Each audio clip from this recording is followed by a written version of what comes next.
everybody, and welcome to episode 47. My God, 47 episodes of Halfway Through the Heat, the world's most important, the world's most prolific, the world's only, let's be honest, Trans-Pacific Wrestling Podcast. That means one of us is on one side of the Pacific Ocean, the other is on the other side.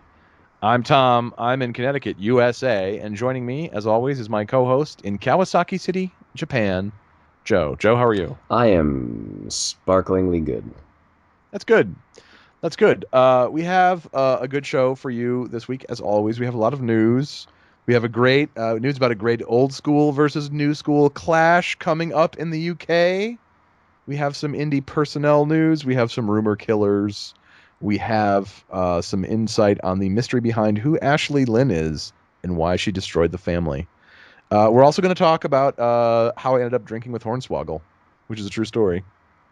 And we have some other things going on. But first, we're going to start, as we always do, by saying something positive about Raw, the flagship program of the WWE, at least for the next couple of weeks until they have a second live show. Joe, you watched Raw.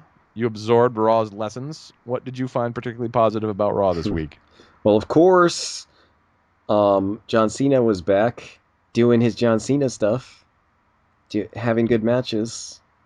So John Cena is back with his good matches on my positive thing about Raw. I liked the continuing setup of the Kevin Owens Sami Zayn feud. That was good. It's, I'm worried that they're just going to have a blow off for that, and it's never going to happen again, and it's just going to be like, oh, we're done with this. Yeah, I hope not. I hope this just basically goes on forever in one form or another, even if they have other feuds going on. Because this really has been going on forever between these two guys. Yeah, nobody wants to see it end, especially not on some minor pay-per-view. Battleground. The Battleground pay-per-view. After Battleground is SummerSlam, huh? That's right. Yeah. God, it's coming up. They're going to have to pull out all the stops for SummerSlam, and we're going to talk in the rumor section about one thing they might do. Something that we've been predicting for months. Something, we've been saying. But overall, I thought it was an okay Raw. It wasn't spectacular, but it wasn't terrible. They addressed the Roman Reigns suspension. Yeah, rather directly, too. Yeah, that actually surprised me. Where it was like the first thing they talked about. I guess good for them. One thing I think when we talked about on our last episode, we were sort of wondering what the suspension was. We still don't really know, but Dave Meltzer, I didn't know this because, why would I? But Dave Meltzer, who knows all things wrestling related, said that you don't actually get suspended in WWE for marijuana. You just get fined. So at least we know it was not weed. It wasn't something minor league like that. Coke. Yeah, right. So that's actually sort of disheartening because that means it could have been something like steroids or something. Who knows? I wonder. I honestly wonder, is steroids on the list of things that is a wellness violation for them? It must be, yeah, absolutely. Well, I guess depending on what we're talking about, because steroid, I guess, can mean a lot of different things. Is human growth hormone on that list? I doubt it. Right, that's the thing. There's a lot of sort of, the world.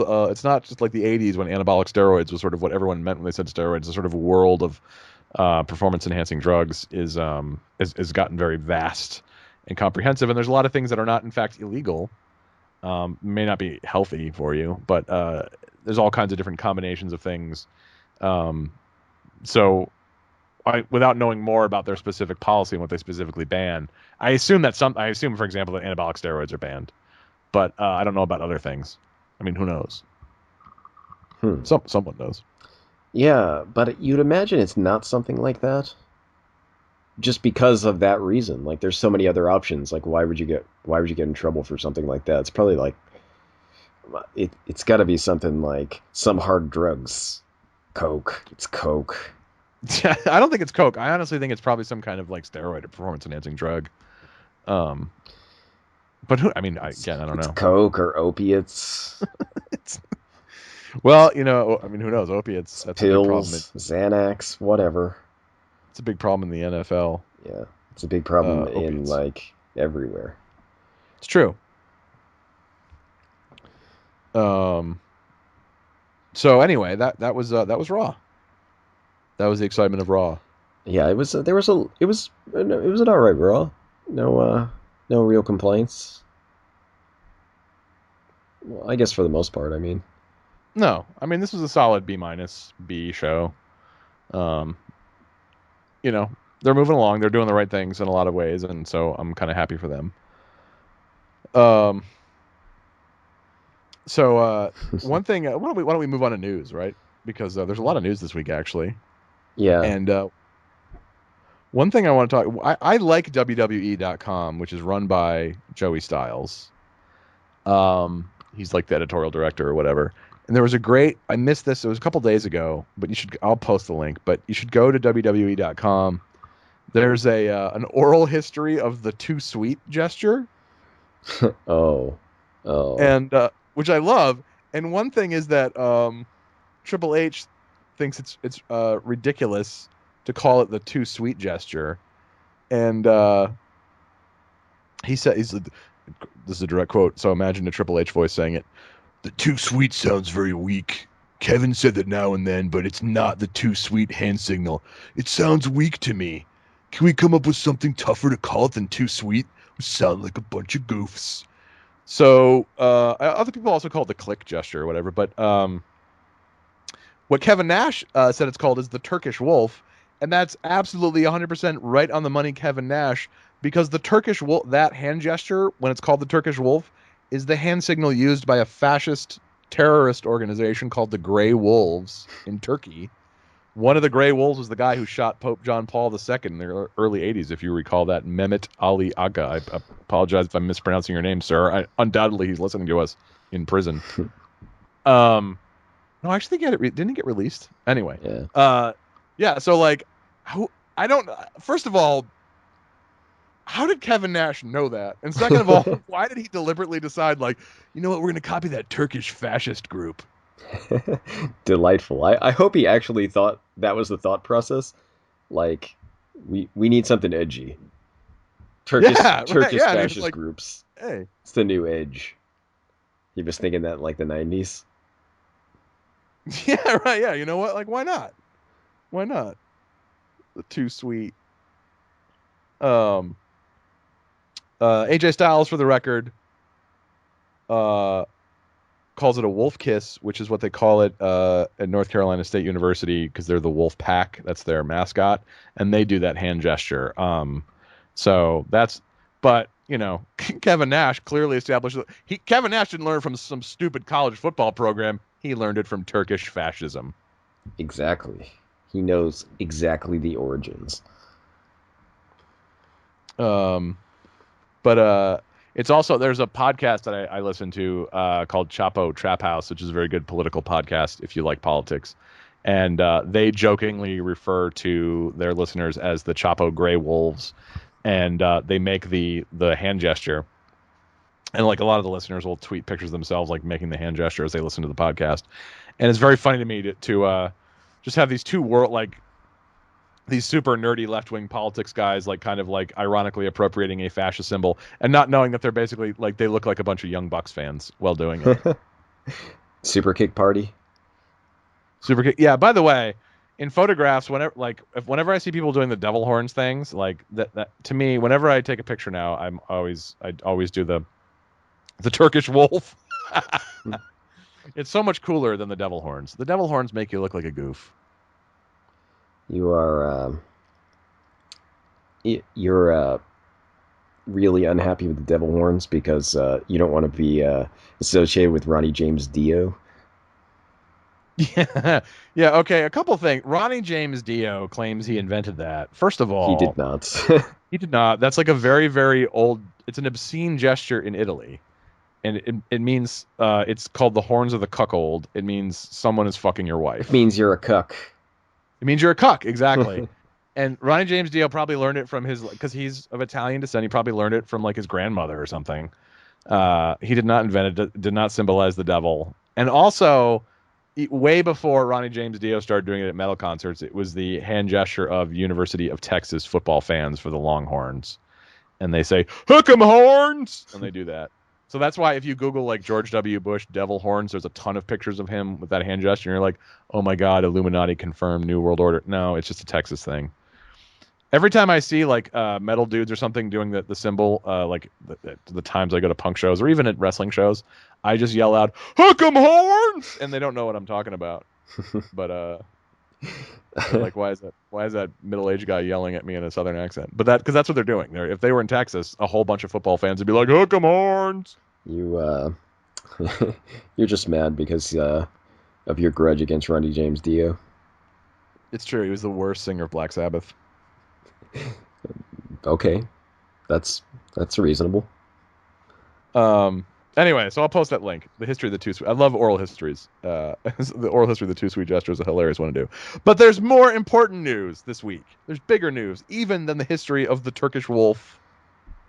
Hope you're ready. August 12th over there in the UK, Revolution Pro UK, because this is a gigantic match that has been signed.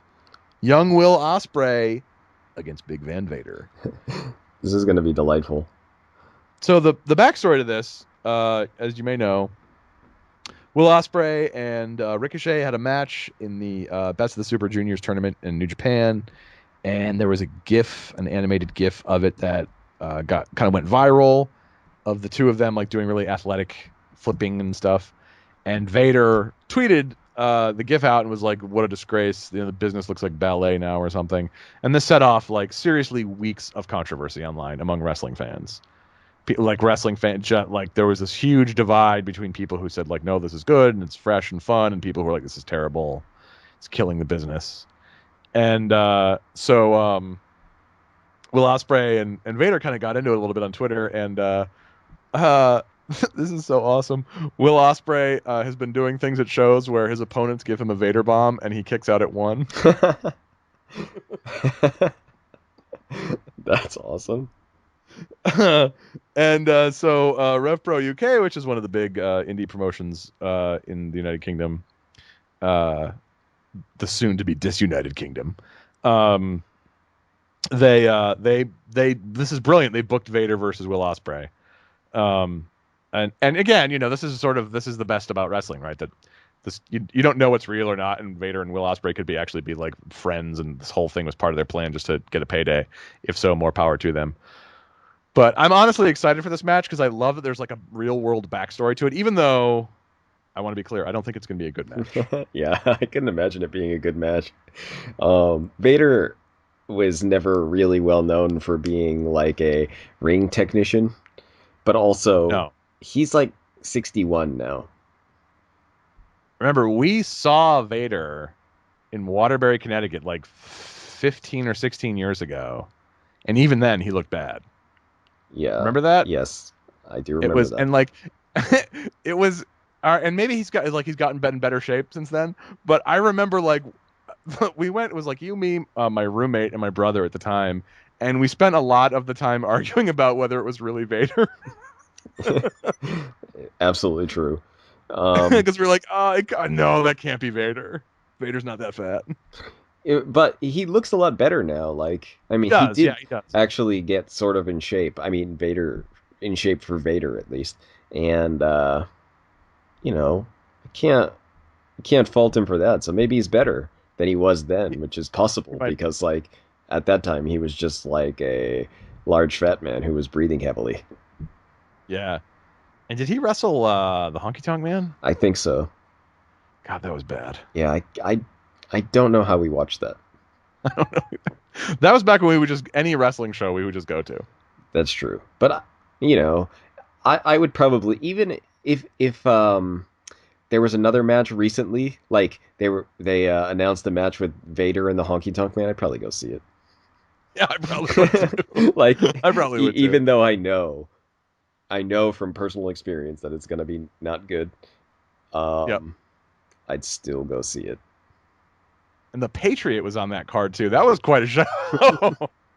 Yeah. God, was that one we saw in the in a baseball field. Yeah, it was a minor league baseball park, and Stevie Richards was just in the crowd hanging around randomly. Okay. Yep. That's It was right after the Right to Censor thing ended, and he was still signed to WWE, and he was just hanging around. And I think maybe there were some ECW guys there, which is why we went like Chris Hamrick or somebody. oh But yeah, that's true. There were I remember that. I remember there being ECW guys there. yeah, And I remember seeing seeing people in the crowd who we recognized. I think like oh wait, wasn't it what's his face who had to do the crowdfunding for his broken neck or whatever? Not broken neck, but like surgery he needed. oh, Jerry Jerry Lynn. Lynn was there. Yeah, Jerry Lynn was there. Yeah, I in addition to remembering that we argued about whether or not it was really Vader, I remember also the Honky Tonk Man couldn't do the shake, rattle, and roll finisher anymore. He does. Yeah, I've seen a bunch of videos of him like, and he just doesn't do it. Yeah. He doesn't take the bump. So like he gets into the position to like do the shake rattle roll instead of like flipping with the guy, he just flips him and stays standing. So he never takes any bumps in his match, which is like because he's the Honky Tonk Man. And um like if you I mean look online, look on YouTube for just like fan shot Honky Tonk Man matches and count how many bumps he takes in the match. I'll bet you the total will be zero. Yeah, yeah. He just I mean, I mean he's an old guy, it makes sense, but he's an old guy. he doesn't take any bumps. And you know, keeping that in mind, like he wrestled Vader, like what is he gonna do? What are they gonna do together? It was not a spectacular match. It was nuts. Um, and but yeah, you're right. Pictures I've seen of Vader since then, he does look better than he did 15 years ago. He looks less But even he looks less round. he does look less round. Even that though, like Yeah. it's not going to be a great match, and like there's only so much Will Ospreay can do. Like he can't like throw Vader around, obviously. So I don't know what they're going to do. But this is one of those matches where I would absolutely watch it. I may get it on demand. Is it gonna Just be to on see it. demand? Yeah, I believe their shows are on demand, or at least they're. I mean, they have their own like streaming service, and I think you can watch them on demand. But I'll double check. You can definitely stream for like $8 a month, Rev Pro UK. And since I just recently canceled my subscription to Progress, maybe my new British wrestling streaming service will be Rev Pro. You canceled your Um, Progress subscription, Tom? I did. I like Progress. For shame. I know, right? But just looking for ways to save money a little bit, trim the sales. You could have cut out your Um, car insurance or some shit. You don't need that. Yeah, I know, right? I actually did. I switched my car insurance, and I'm saving like $400 a year. But anyway, so I do want to see this match just because I love the hype around it.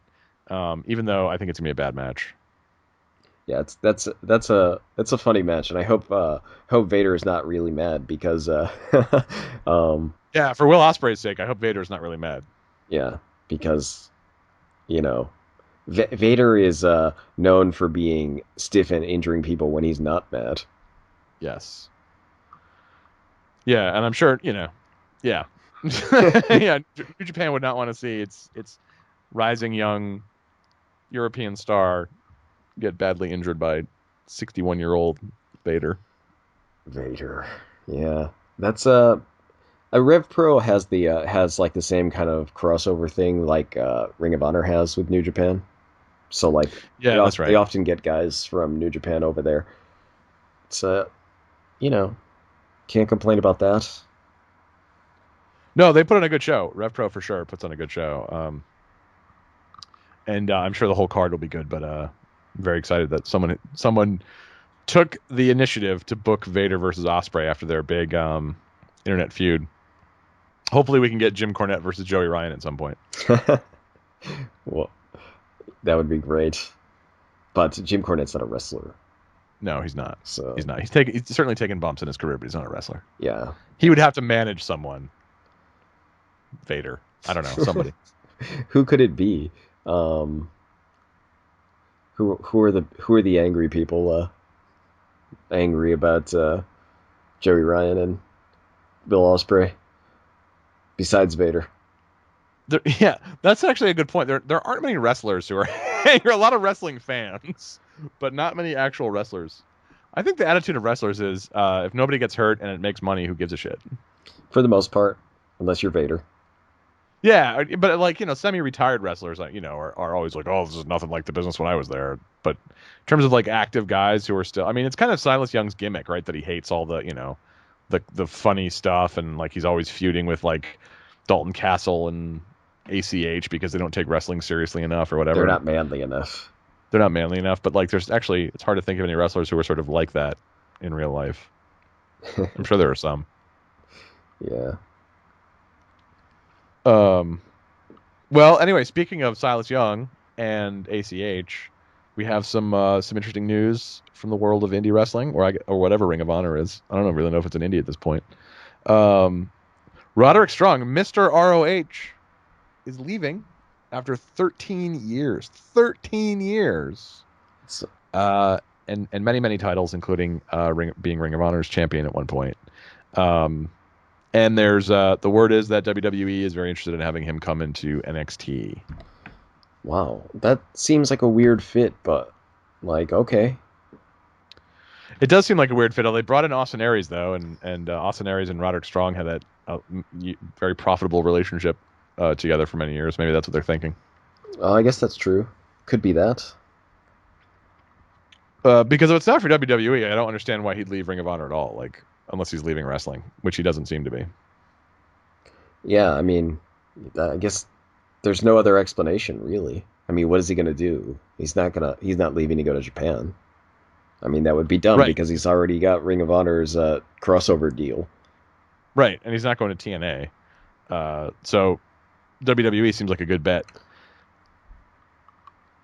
What do you think he would be like in NXT, Roddy Strong? For those of you who aren't familiar with him, you should really check him out. He's a very solid wrestler who can do like a variety of different characters. Like in Ring of Honor, he is like the heroic babyface fighting the good fight.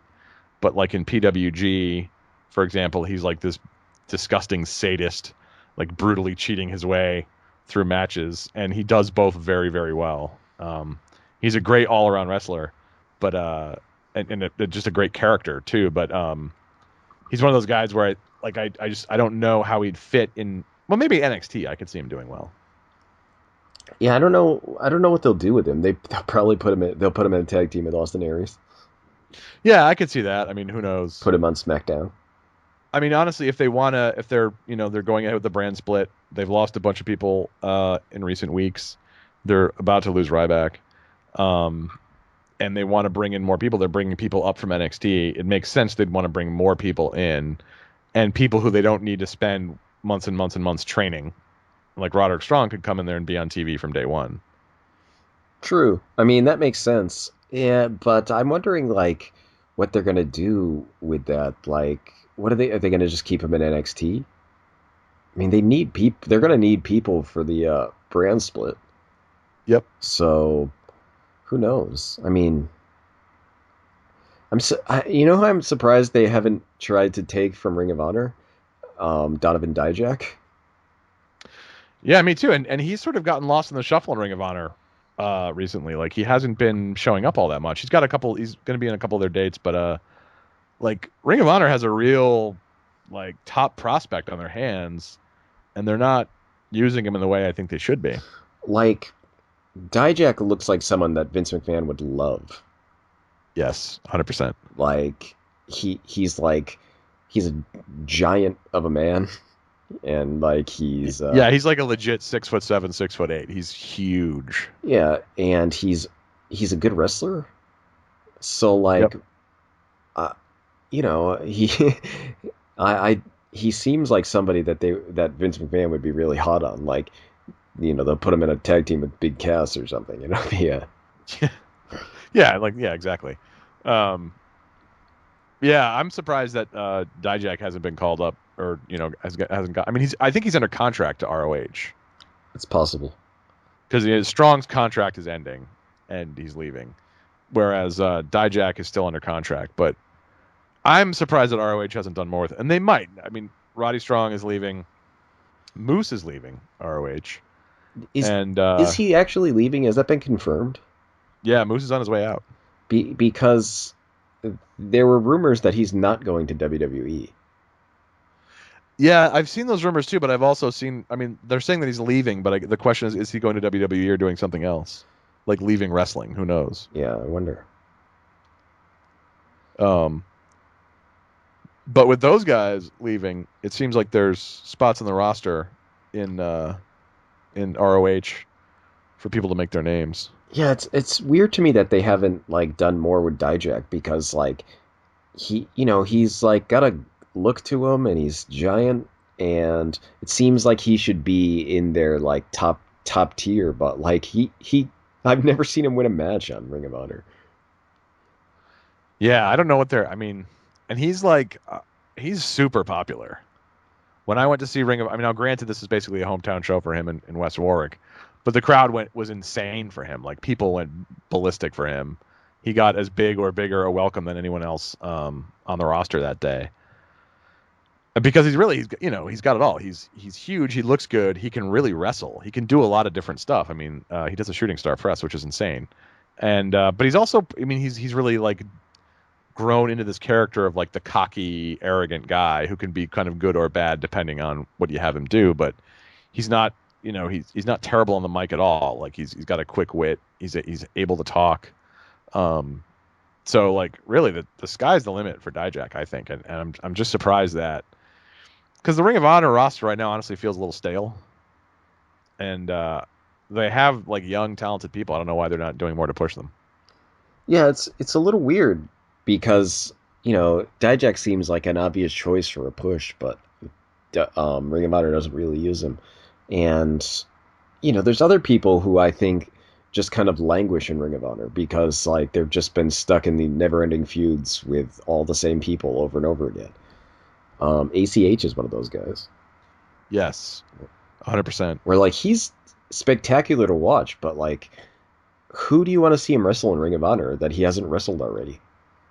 Right. Yeah, and what are they doing? He's just spinning his wheels. Yeah, basically. I mean, that that basically explains all of Ring of Honor at the moment, though. It's just like strange wheel spinning going on. It's not like they really do. They haven't really done much.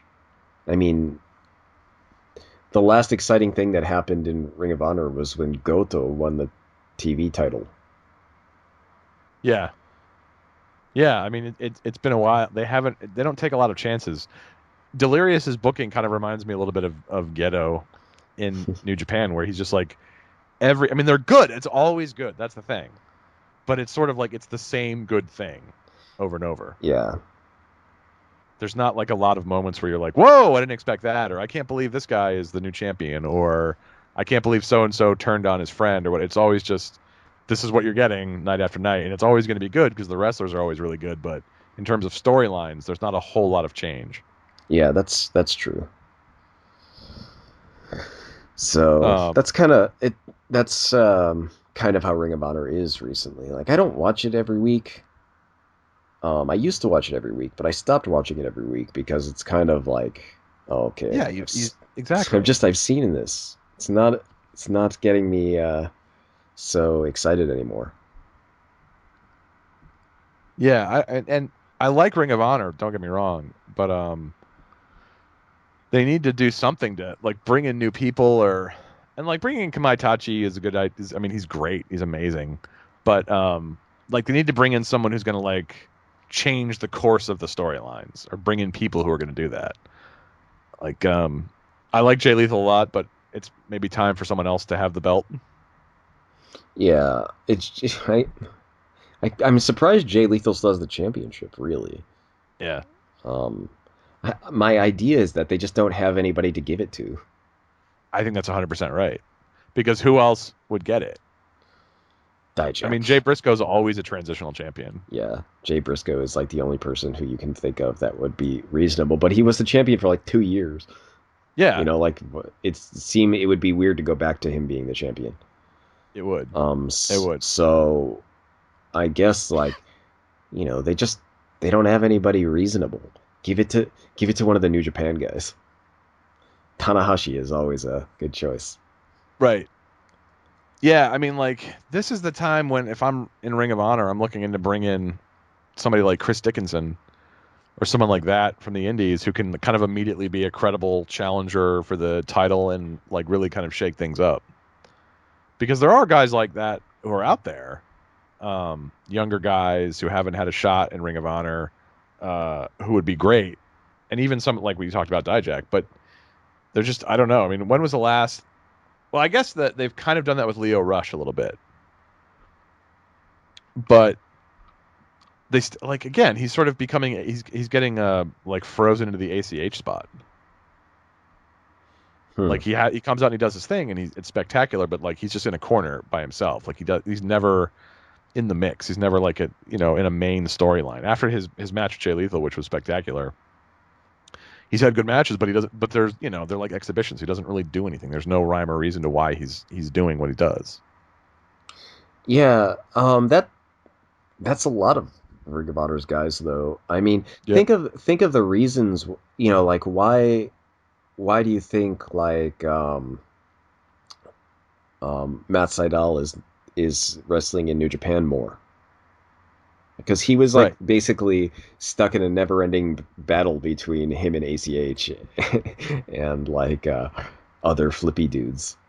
Yeah. Right. 100%. So like that's I mean and all of the matches were just those guys again and again. So I assume like he's just like, well, I'm in kind of spinning my wheels, so I got to do something. So I'm going to go to do more stuff in New Japan.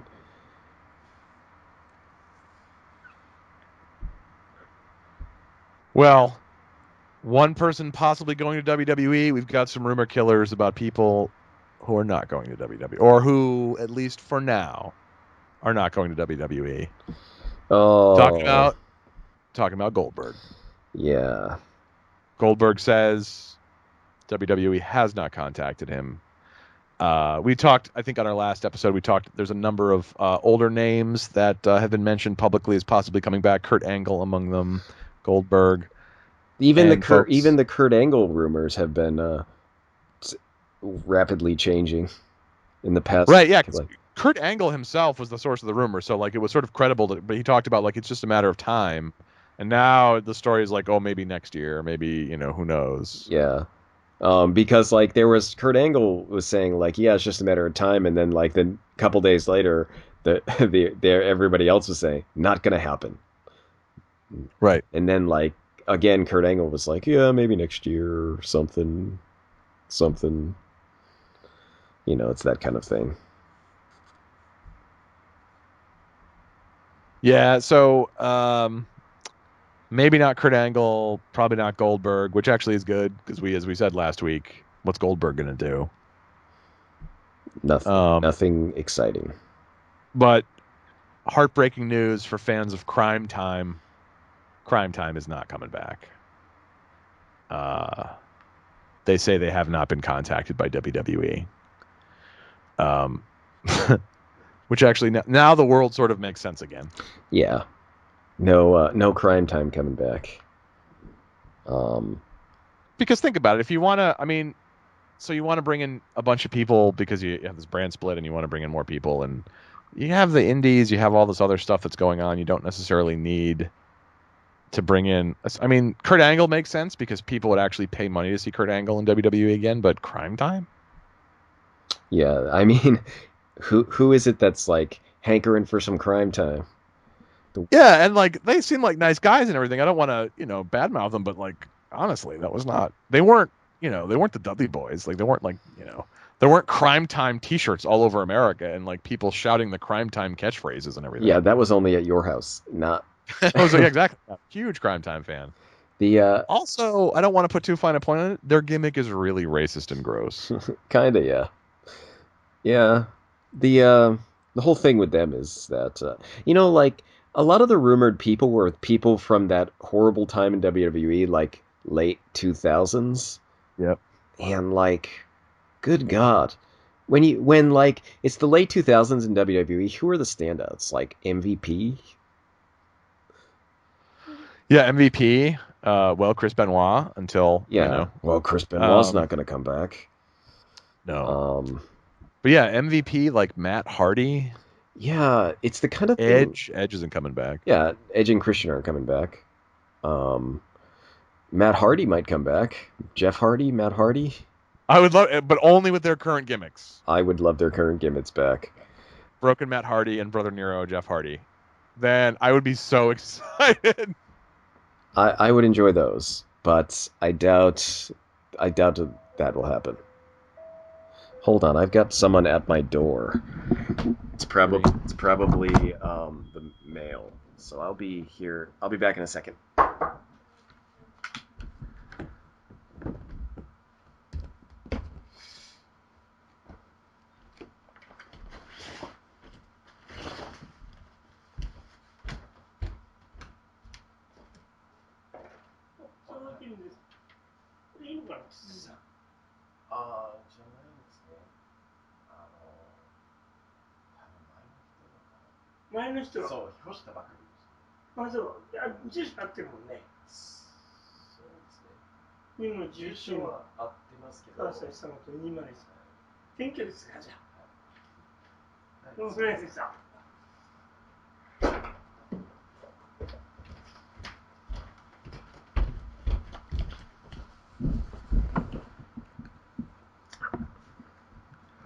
Well, I'm back, and you know what happened?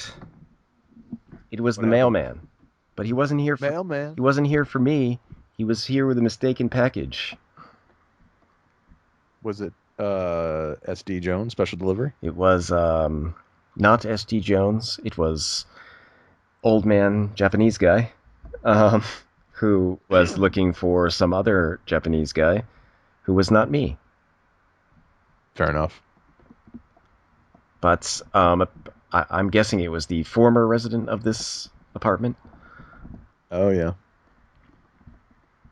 But well, that's a thing that happens. I am actually expecting deliveries, but it's nothing exciting. It's just water. Oh well, that's important. It's important. I need water. I mean, I guess I could drink tap water, but it's not carbonated water.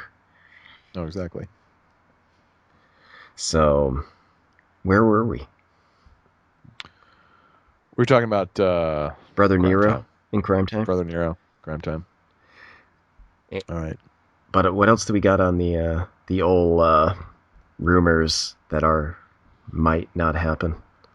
Well, another rumor that might not happen, another personnel rumor that might not happen, is that Triple H is apparently very hot to sign Kota Ibushi to NXT.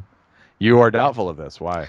Okay, I'm doubtful of this because I think signing Kota Ibushi to NXT is like too much of a commitment for that guy.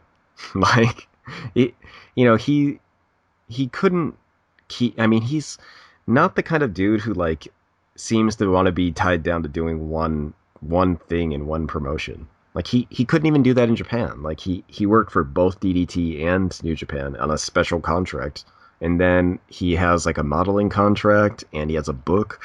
Like he's doing all this other stuff, and it seems unlikely that he would want to like come to NXT and just do that. It's not impossible, I guess, depending, if they drive a dump truck of money up to his house, I'm sure he's going to be like, I'll take it. Right. But it just seems like out of character for him. So, and like that seems to be the idea of the rumor is like, yeah, Triple H really wants to sign him, but he's like not committing to anything past the cruiserweight tournament there. So, I mean that seems like a Kota Ibushi thing. Yeah, absolutely. That he wants to come. By the way, the introductions, the world was introduced to the as to say that the non-wrestling nerd world was introduced to the Cruiserweight Championship on Raw this week. They did introductions about who was going to be there, and man, it was weird to see Drew Gulak and Kota Ibushi on major cable television in the United States. Very strange. Did they show it to the crowd, or was it just like a video package? It was like a video package. Okay, I was gonna say I wonder who would have got the biggest pop from the crowd. Nobody. No, yeah, probably nobody. I don't know, but yeah, it was just so weird, and like I still don't know who some of these guys are, but I'm really excited. Like Zack Sabre Jr. on the USA Network. Is it Very is strange. it actually going to be on TV? No, well, the tournament is going to be on the WWE network, but I think they might show highlights or something Uh, on TV. okay. Well, that makes sense. They should do that. Yeah, they should. I mean, and that's a way to get people interested in the network, which is their whole point anyway. Yeah. Um, so yeah, we'll see. I mean, Kota Ibushi would be a great addition, but like you said, the guy has a lot going on. He's kind of a mercurial person. Um, but I think the word is that they're very big on Nakamura. They've been super excited about how popular he's been, and so they like the idea of people coming in who are already stars and who already have that kind of it factor. Although Nakamura is like one of a kind. I don't know. You can't. There's not like another Nakamura out there. That's true. Um, Well, I mean, there's not really another Kota Ibushi either. no, Um, that's true. there's not many dudes who can have like a really good match with a blow up doll. That's very. That is very 100% true. It's probably just him and Terry Funk. Terry Funk could have a good match with anyone. Um, but yeah. So I don't know what they'll do. I mean, there's a lot of people who want to come work for them. So they, if it doesn't work out with Kota Ibushi, I'm sure they'll find someone else. Um, something else they're big on, which you mentioned before the podcast started. They're apparently Vince, not they, Vince is very big on Brizongo. Now, it sounds stupid. Like when you think when if someone said like WWE's hot and Breezango, and you're just like fucking hell, that's not true. But like think about who we're talking about here. This is Vince McMahon. If you were to think of anybody in wrestling who would be like, you know what, this gimmick for this guy. Now hear me out. He's a wrestler, but he's also a dance instructor.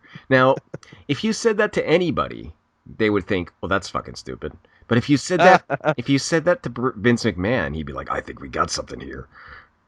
And yeah, that's like it's the only reason I can think Fandango is like still in the WWE is that Vince McMahon is just like we I can't believe this dance instructor thing's not catching on. I know.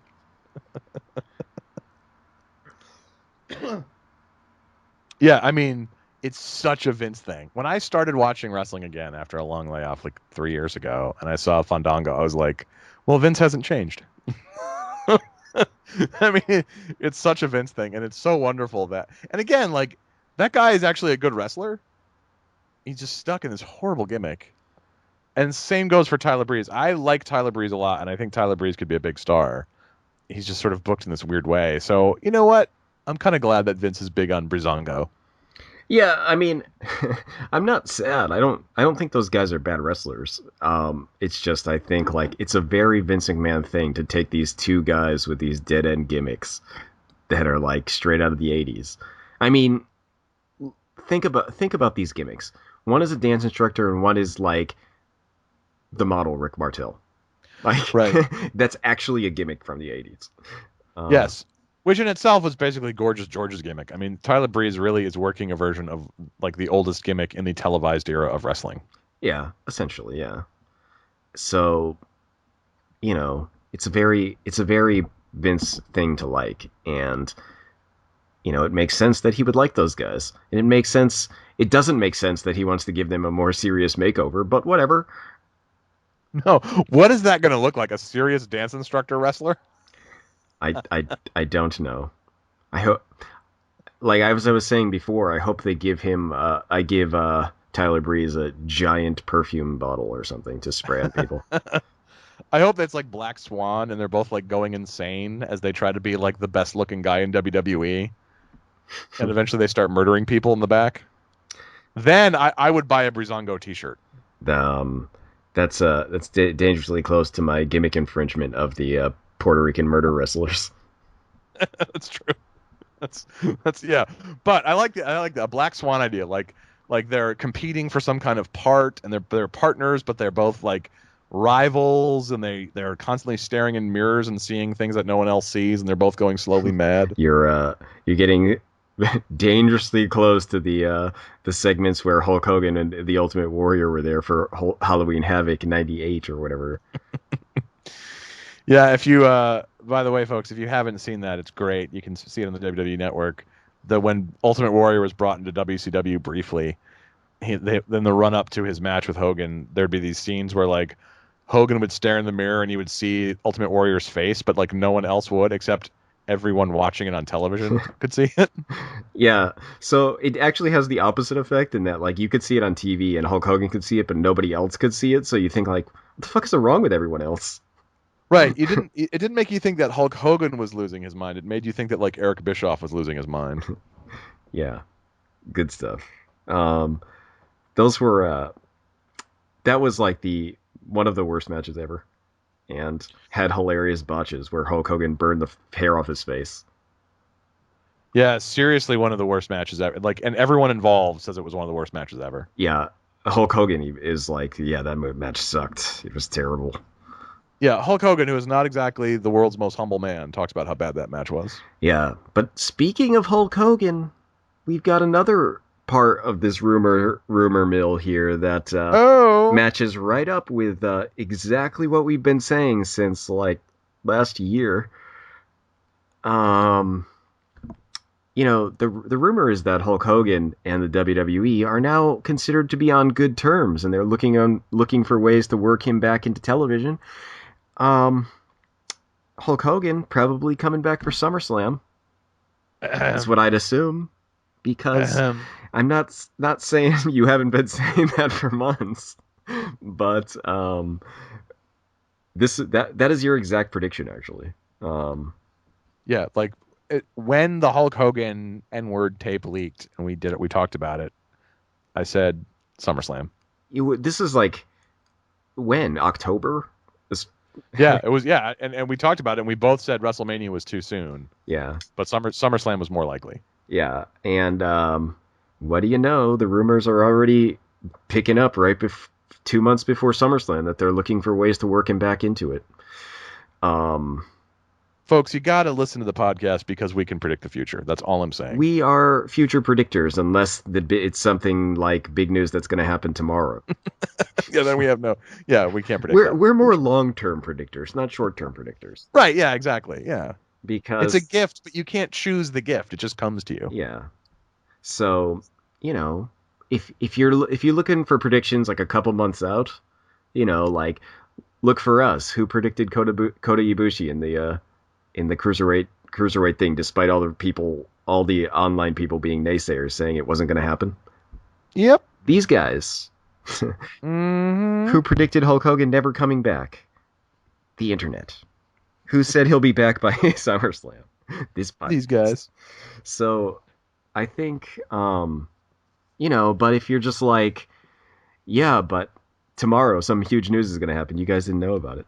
Well, that happens to us every week. So, Yeah, I'm kind of curious to see what happens tomorrow. That when people will listen to the podcast, they'll be like, "Why aren't they talking about?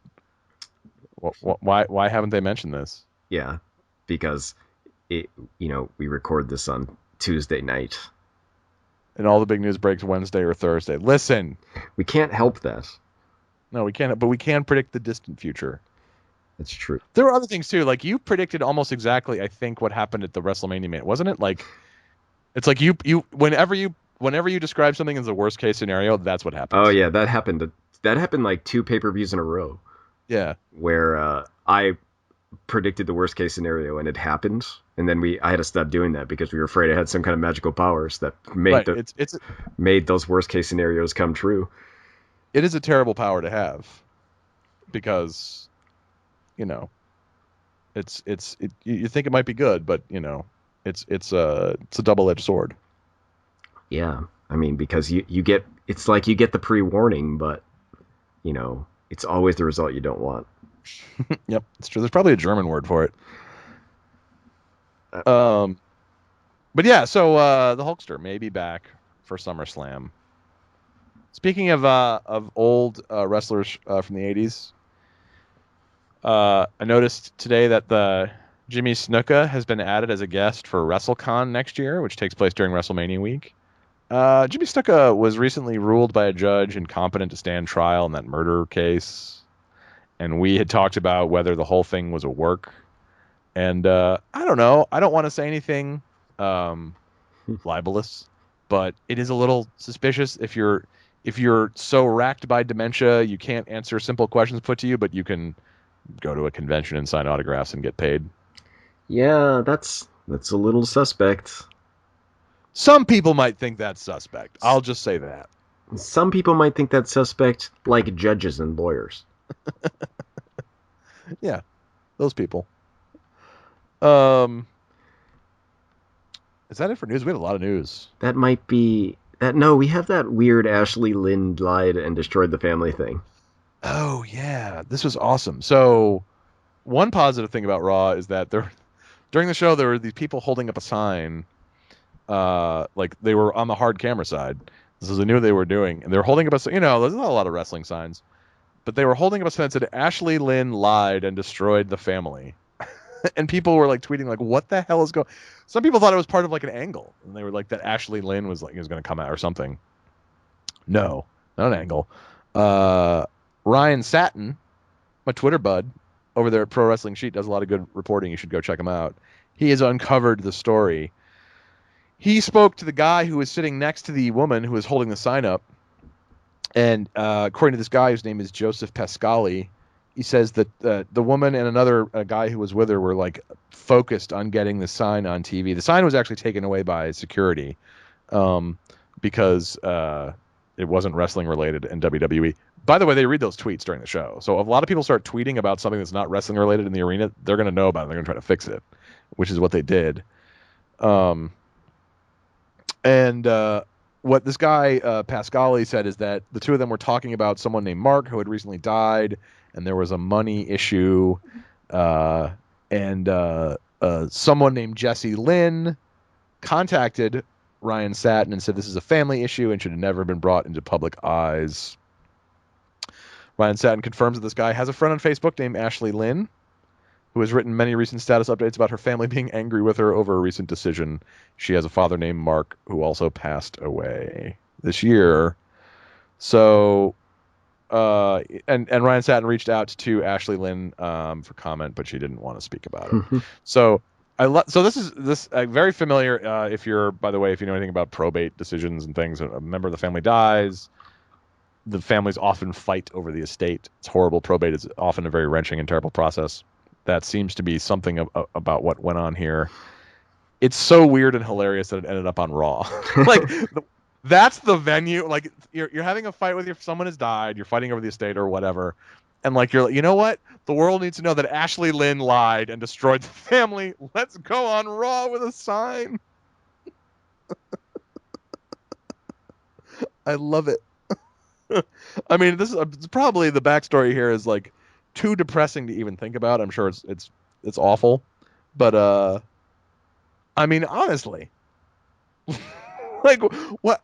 Who are you that you think like this is you know what?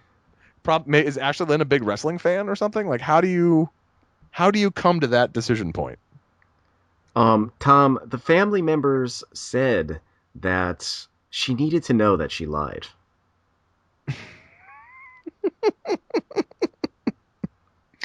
Man, all I'm gonna say is I feel really, really bad for the lawyers who are inevitably involved in this case, who have to like sort through all this stuff. Um, yeah, I hope, eventually when somebody in my family dies and there's like some weird probate court thing, I'm just gonna ignore it. I'm just gonna say I'm gonna tell one of my sisters to handle it, and if the result is that I get $0 and no property or whatever, I'm fine with that. At least I didn't have to go on Raw and put a sign up. That's the court of last resort. Going on the hard camera side of Raw to put up a sign complaining about someone in your family. Like that's when you've exhausted all other options. Go on Raw. Yeah, I feel like that's too much stress for me. I don't want to handle that.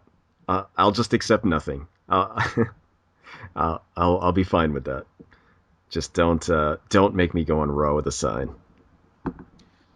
Probate's horrible. Don't make me get to that point. I went through probate 2 years ago after my dad died, and it went really smoothly.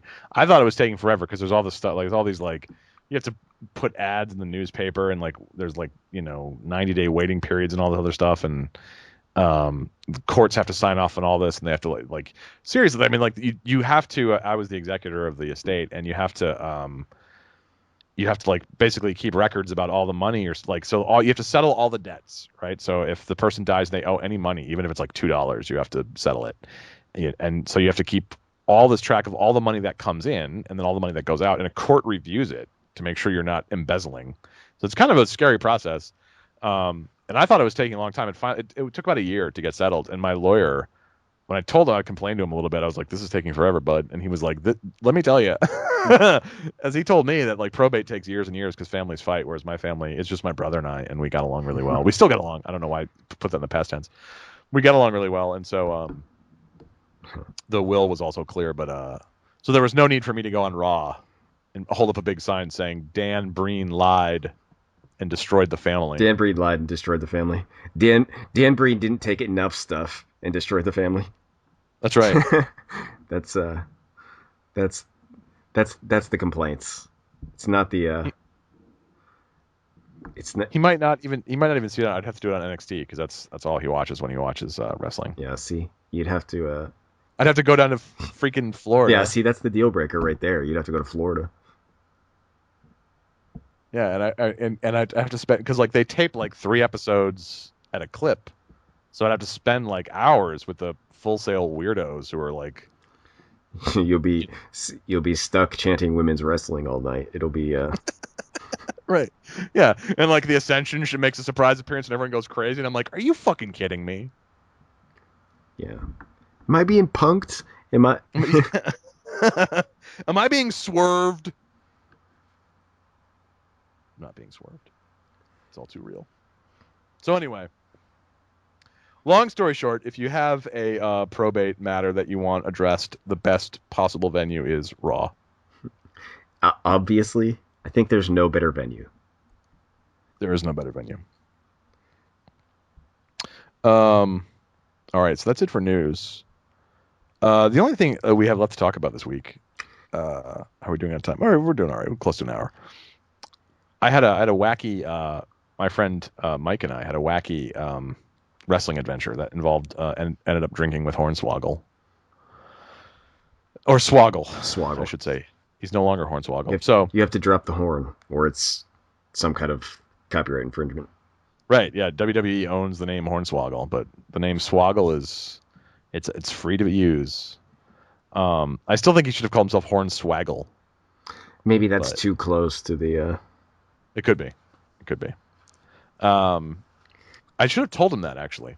Anyway, so we went to see Blitzkrieg Pro Wrestling in Enfield, Connecticut. Blitzkrieg Pro is a local promotion. They do a really good job. And there was an outdoor show, which I normally don't like. Not because the show's bad, just because like the crowd is always weird. Like the energy of the crowd is always too diffuse at an outdoor show. It's not like an indoor show where, everything is like kind of like a pressure cooker. But it was a good show. I mean, like, the wrestlers all did well and everything. But when Mike and I got there, we ran into this former coworker of ours who was friends with the kayfabe commissioner, who was also a former coworker of ours, who we kind of knew a little bit. And so we're talking to our friend whose name is Chris, and he's like, you guys gotta talk to Tim, the kayfabe commissioner. And so he brings Tim over, and we all talk and everything, and so there was a spot in the show where Tim, who was a babyface up to this point, he turned heel, and actually it was like legitimately well done. He turned heel in like kind of a shocking way by like he dropped a good guy wrestler with a punch, and the crowd like legitimately like went nuts and was booing him, and so it's a weird crowd. Blitzkrieg Pro is a weird crowd. Like they're really into super into local guys. Local guys will get these huge ovations, and really well known indie wrestlers like Chuck Taylor, people are dead silent. They just don't know who it is. And there's also like a fair number of people there who I think might not be totally convinced that wrestling is a performance. Because like after Tim dropped this good guy wrestler, and then there was intermission, he was going to his car to get something, and like this guy like ran over to him and got in his face and was like yelling at him.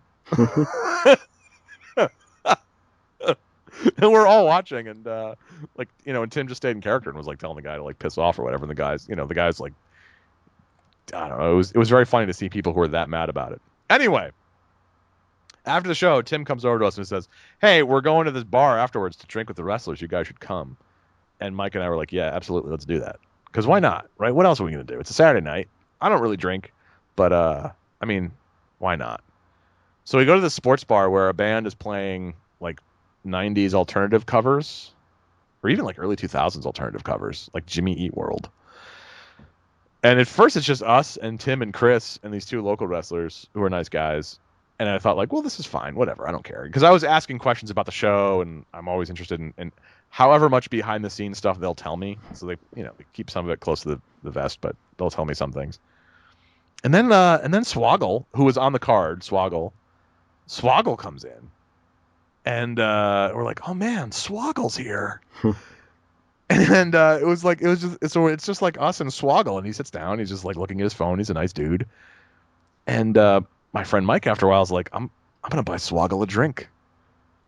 And he's like, hey Swoggle, what are you drinking? And Swoggle's like, I'm just having water. And Mike says, well, what if you weren't just drinking water? I'll buy it. And Swoggle's like, well, great. I'll have, and he named some kind of vodka that I'm not familiar with at all, and water. And it was like $12 or something. It was insane.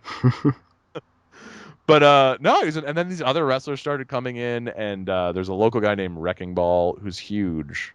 He's a former football player. He's seriously like 400 pounds. He says 410. And Chris is a reporter, a journalist, and so Chris, like, we're all drinking. I just had one, but Chris is drinking, and he decides that he's going to do a big profile on Wrecking Ball. So I will post that to the blog when it appears. He did the interview yesterday, I guess. But so there were some other guys, like Ethan Carter the third, EC3 was there. He did not come back and drink with us. He did not want to drink with you specifically, Tom. No, he's not. Yeah, he heard we were going to be there, and he didn't want to come back. No, I don't know if that's true. But so it's just like, so after a while, it's just wrestlers like and their wives and girlfriends, and a couple of like the ring crew and like the ring announcer and then us, weirdly, and just having a great old time. And it was funny. They would come back, and everyone was very nice because they saw that we were with the commissioner guy, and so they were like, okay, they must be cool. But they would start occasionally, like, they would talk business, and then after they'd realize we were there, and they would kind of like go over in a corner to like finish talking, you know. So it was kind of like they were trying to keep some of it from us, which was neat, even though, you know, I mean, obviously we kind of know that wrestling is not 100% real. I mean, it was, you know, guys who had just wrestled each other were drinking together, so it was a big breach of kayfabe. So much kayfabe breaking going on. I know Jim Cornette would have absolutely hit the roof. But it was a lot of fun because normally I don't do that kind of thing. Normally I just go to shows, and I'm a awkward weirdo, and the idea, like, I don't know what to say to wrestlers. I don't like go up to them and be like, I really like you guys. Like, I don't know what, you know. But it was just a very relaxed environment because nobody, like, they weren't selling 8x10s or anything. Like, they were just sitting around eating chicken tenders, and so it was just kind of a calm, hey guy, you know, you could sort of like just strike up a brief conversation. And it was, you know, the other thing too is I want to say I genuinely appreciate what these people do, because like this is a ring set up on a parking lot, and guys are taking bumps to the outside of the ring on the concrete, and they're doing dangerous stuff in the ring, and they're doing it in front of a small-ish crowd, and they're making gas money, right? Like so I really appreciate that they're doing this, and even though I'm sure that they decided I was a horrible mark for it, it was nice to be able to say, hey, I really like what you know, I come to see you at these shows, and you're fantastic, and thank you, kind of thing. So that was nice because they probably don't hear that very often. I mean, I'm sure Swoggle hears it all the time, but like the guy whose gimmick is that he's a terrified certified public accountant probably doesn't hear it very often. I don't know why. He's great. The abominable CPA. He's amazing. But yeah, local guy. So I mean, I don't know. That was my. There's no like denouement or punchline like where Swoggle and I end up in a fist fight or something, and he kicks my ass. It was just we hung around with some wrestlers, and then like a little after midnight we left. That's still a good story. Yeah, because I feel like I finally now, because after you ran into Tanahashi in the subway, now I have my own. Now, okay, Swoggle is not Tanahashi. I get that. But I hung out with Swoggle one night. There you go. Yeah, but like it's still good because I didn't hang out with Tanahashi. I just saw him. Um, True. I didn't buy him an expensive drink or anything. See, there you go. The I do now. So of course, me being me, I immediately just had regrets after it was over. Like, because like I didn't want to when we were there. I didn't want to come off as like too fanish and just like pepper these guys with questions. But like now that I think about it, all I wanted really to do was talk to Swoggle about Fit Finley. Like I would just the whole night I just wanted to hear Fit Finley stories. You you should have. I should have. I would have been Because happy to when am hear I going to get Finn. that chance I again? would have been happy to hear some Fit Finley stories. See? When am I going to get that chance again? When am I going to be Well, you having drinks with Swoggle? well, he might be back. You never know. He did say he wanted to come back, so maybe. So if he comes back, I mean, you've already got an in. You've already met him once. He'll recognize you. He'll especially recognize Mike because Mike bought him a drink. So he'll be like, "Hey, bought you a drink. Why don't you tell us some Fit Finley stories?" Yeah, and I think not only would you be interested, I think other people would be interested because it's a good topic. It is. Yeah, Fit Finley's awesome. But I also wouldn't want to, you know, I guess I would listen to some Swoggle stories about himself too. I wouldn't want to just be like, "Hey, man, I'm using you for your Fit Finley insights." No, I'm just using you for your Fit Finley insights. I'm not here to talk about you, Swoggle. Jesus. Jeez, what kind of person are you narcissist? Oh, wait, actually, could you tell me some stories about Heath Slater? Wait, wait. Speaking of narcissists, could you tell me some stories about the narcissist?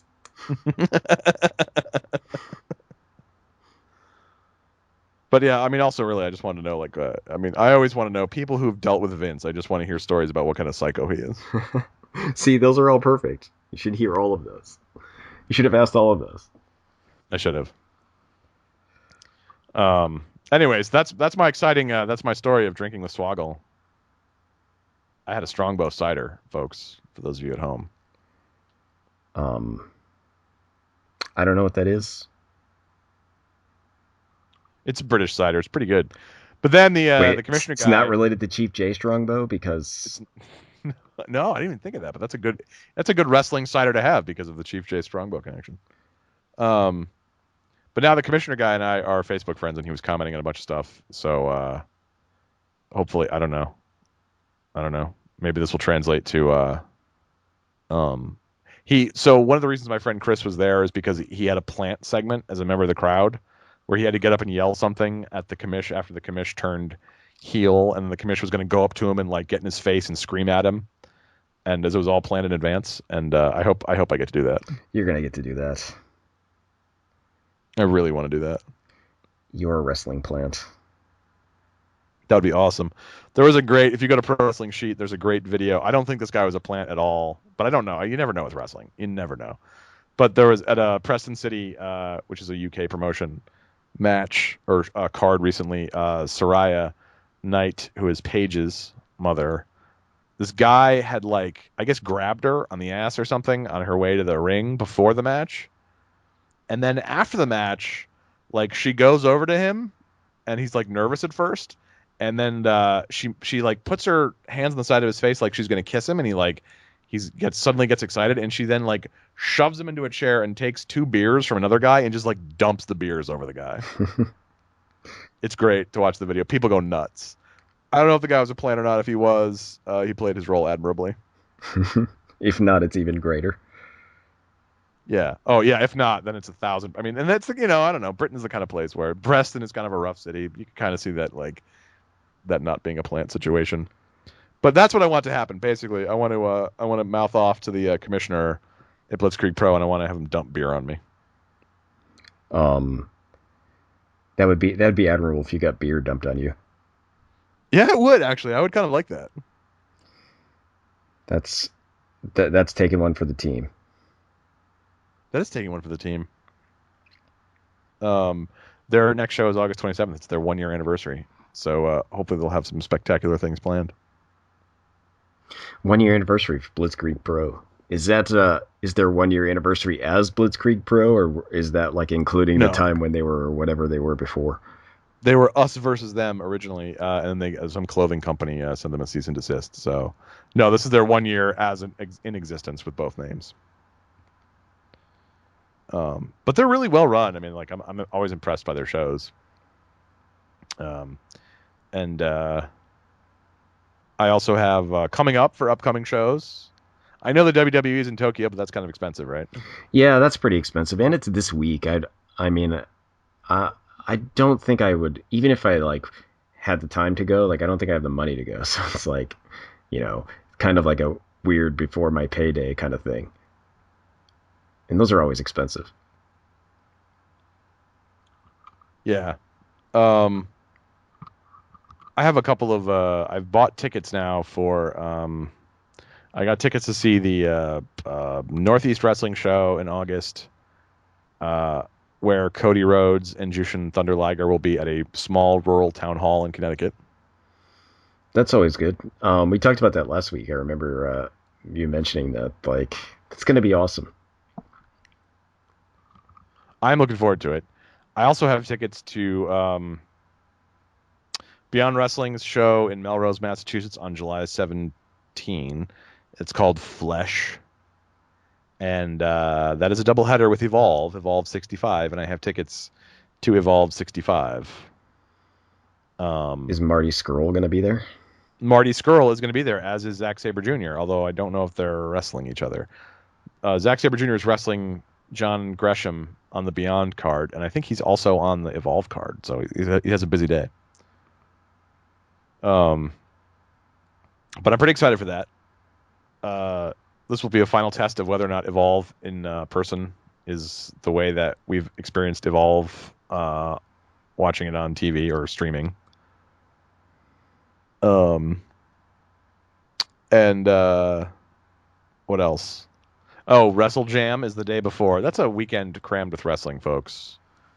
Wrestle Jam is the day before here in beautiful Connecticut. And then the tickets aren't on sale yet, but July 31, Beyond Wrestling's big annual show, American Rana, is a doubleheader with Women's Wrestling Revolution, which includes Candice LeRae and Mia Yim. Those are going to be good. So July is going to be an action-packed month for me in terms of live shows, at least. Lots of wrestling going on. Lots of wrestling going on. And American Rana is a long show, too.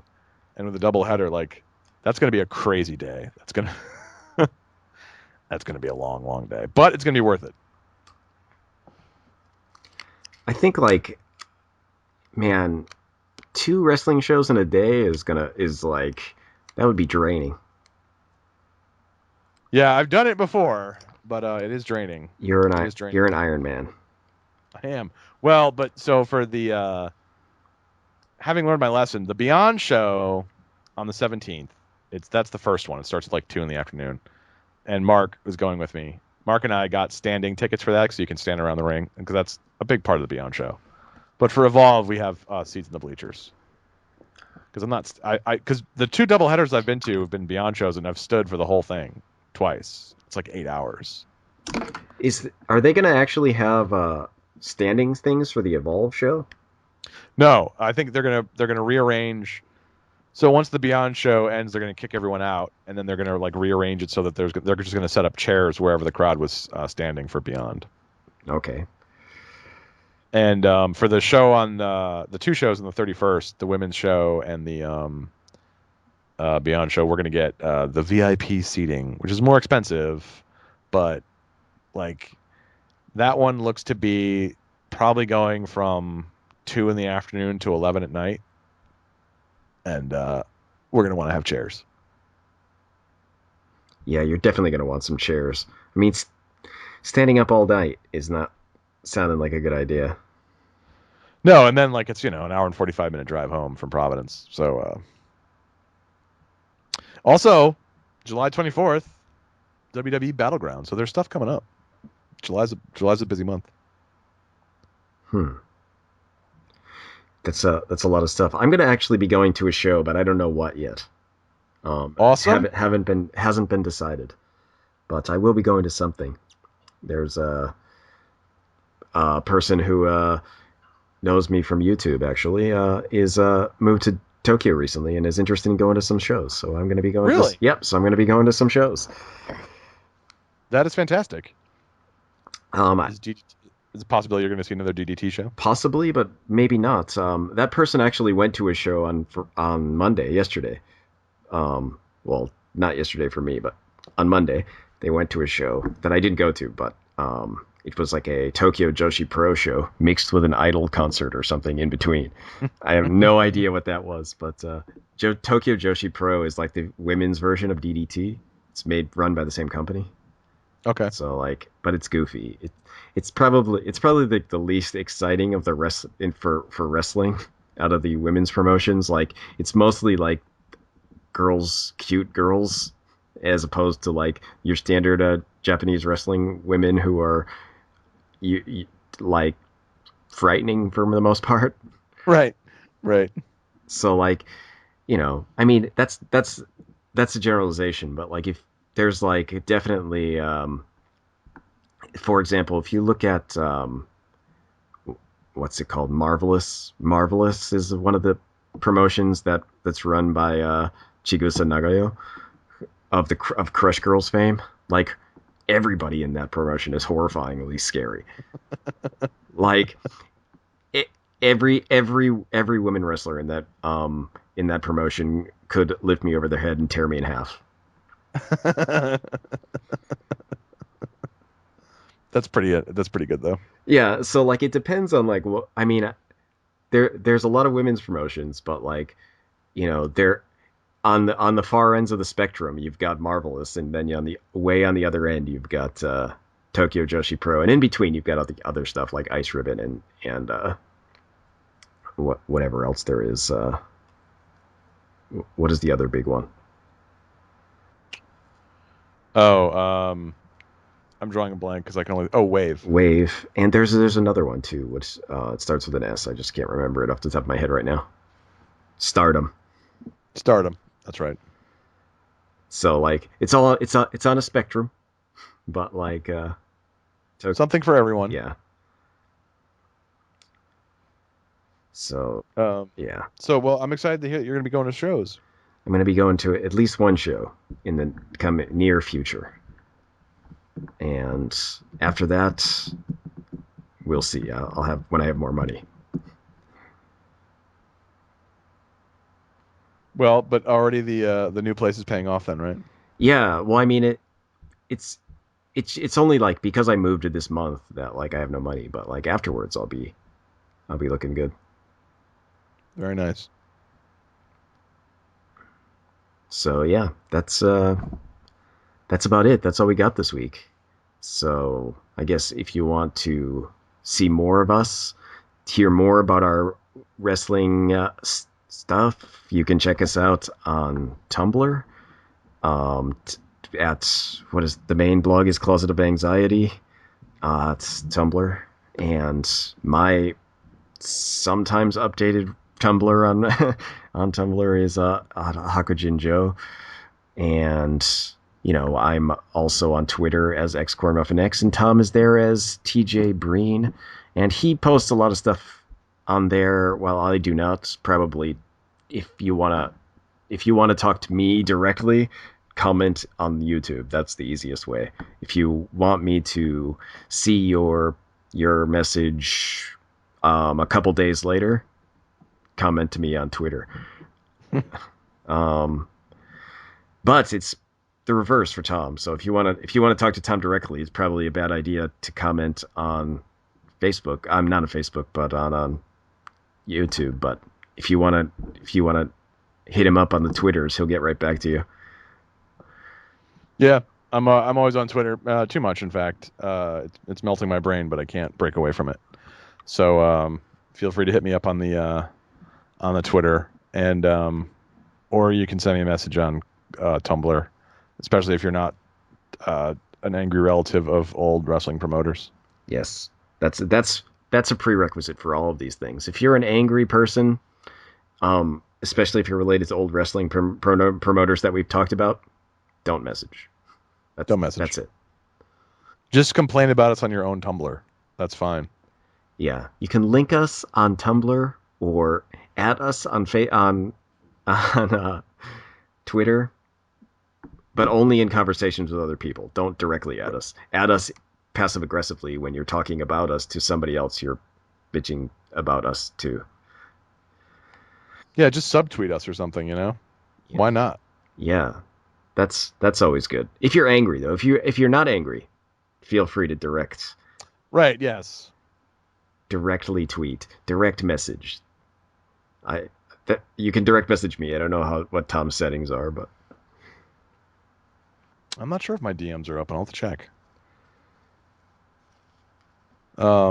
Anyway, thank you folks for listening this week. We'll be back next week with more news, more wrestling, more of what you love. more hot takes Yeah, smoking hot takes, molten hot and takes. more catching up on the big news that broke tomorrow. Yeah, I'm sure. Yeah, whatever is tomorrow. Hulk Hogan will be announced for Battleground. Yeah, that kind of thing. So, yep, we'll see you guys next week.